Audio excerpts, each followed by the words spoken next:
Well, as David said, I got to be the first doctor working with some special operations guys to go into Baghdad. And my first job when I got there was to find a vehicle in the event that any of these guys got wounded. And I started looking around the airfield, and I found this Nissan pickup truck. And I thought, this will be perfect.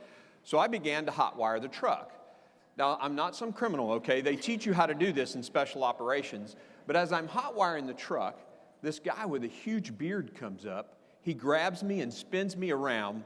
And let me just ask, has anybody here ever stolen a car? Anybody? Well, I don't know about you guys, but I thought I was going to lose my head that night. But he quickly told me the agency of our federal government that he worked for, and that he'd already stolen that truck. That was his truck. So I mope away, thinking I've got to tell the SEAL team commander I failed in my mission. And then he, I guess, felt sorry for me and sent me down to the end of the runway where there was this powder blue Nissan Maxima. I hopped in, it had the keys in the ignition. I hit the keys, nothing happened. Somebody had stolen the battery. So I'm walking away, and I head back, and I see that the agency's guy is gone, and so I look left, I look right, Nissan Maxima, Nissan truck. I stole the guy's battery. And it was a perfect fit. Unfortunately, the story doesn't end there. Some months later, I'm in the post exchange, and in walks the bearded agency guy. He made a beeline straight to me. He said, "Buddy, did you steal my battery that night we came into Baghdad?" And I said, "Yes, sir, I did." He said, "No worries. I'd taken it out of that Nissan Maxima I sent you down to go get."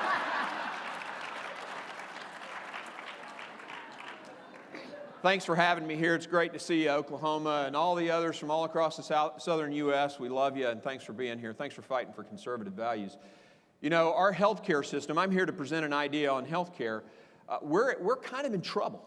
You know, if you look at the three biggies, Medicaid, Medicare, and Social Security, they'll exasperate the entire revenue of the federal government by 2060. That means no roads, no Defense Department, no EPA. Well, I guess there's a silver lining in it after all, right? We can't afford to add anybody to the roles of our healthcare system. It would be financial suicide. If the price of something is zero, economics tells us there's no end to the demand, meaning there's no supply that will ever meet the demand. That means a shortage. And if you want to understand what that's about, go to the Veterans Administration. It's sad, but unfortunately we're not taking very good care of those guys. But it's all the economics of healthcare. A lot of people seem to think that a copay will fix it, but let me tell you, a copay won't fix the problem. The third-party payer system masks the price and doesn't allow for a market-based price. And even the copay doesn't work. I run a healthcare foundation, and we were sending docs to Cambodia. They went to get their shots, and the major medical center was going to charge $750. Now, this is not for profit dollars we've had to raise. My guys call me and say, "Mark, $750," and I say, "No way." I call around, it's $150 at this other hospital. But if the copay was $50 here or $50 here, who shops? Who wastes time looking for a better price? The copay doesn't work to create a free market that will incentivize people to save and shop for price. Can a free market work in healthcare? Absolutely it can.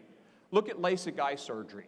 LASIK eye surgery, when it came out, was $6,000 an eye, and now it's $600 an eye, despite the fact that medical inflation has grown at twice the rate of standard inflation.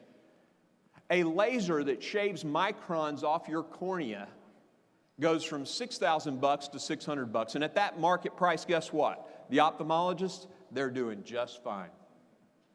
The best thing that's ever worked to decrease healthcare consumption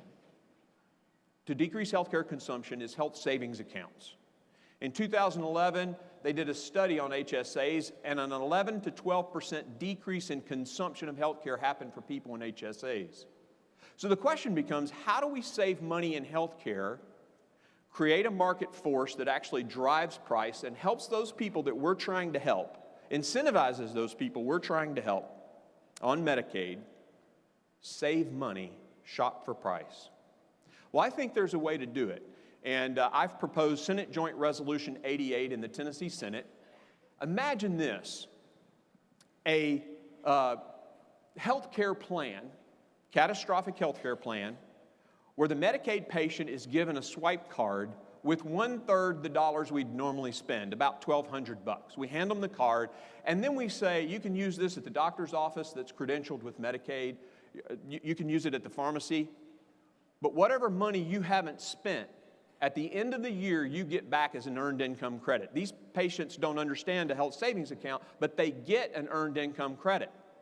Imagine a healthcare system, Medicaid system, where they're incentivized to save, they're incentivized to shop for price, they're incentivized to take care of their health so they get more revenue back, and the state is saving enormous amounts of money.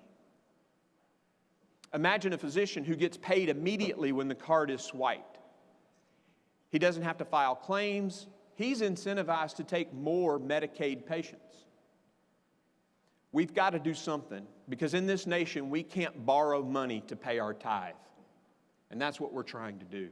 And this EBT system will allow us to save money and maybe even insure a few more people. Thank you for having us here today.